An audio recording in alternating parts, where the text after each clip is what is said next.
Of course it was not the right decision. It was the wrong decision, period.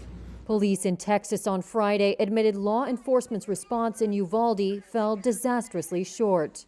Texas Department of Public Safety Director Steve McCraw said that more than a dozen police officers waited in the hallways of Robb Elementary Tuesday as panicked children and teachers called 911, begging for help while a gunman fired shots in their classroom.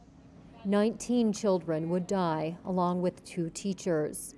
Outside, frantic parents were urging police to storm the school during the attack, some even restrained by police. That was not the 1257. The new timeline, which differed sharply from previous official accounts, fueled outrage and sparked questions about whether police should have intervened sooner. Texas embraces active shooter training, active shooter certification.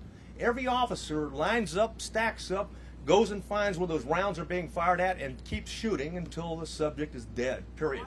But law enforcement on the scene that day elected to wait for backup, McCraw said, believing the shooter was barricaded in the classroom and no longer a threat. Meanwhile, the calls for help began. I'll not say her name, but she was in room 112, called 911 at 12:03. The duration of the call was 1 minute and 23 seconds. She identified herself and whispered, she's in room 112. At 12:10, she called back in room 12, advised her multiple dead.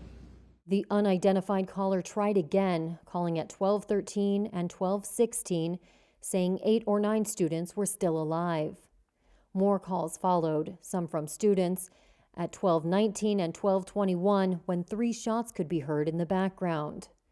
Another call at 12:37 and again at 12:47, when the caller asked to please send police now. How many students died in those 48? I don't have that answer. We're looking at it right now. McCraw said officers used a janitor's keys to enter the classroom at 12:50 p.m., nearly an hour and a half after 18-year-old Salvador Ramos entered the school with an AR-15 semi-automatic rifle and exchanged fire with officers. In total, Ramos had 60 magazines and 1,657 rounds.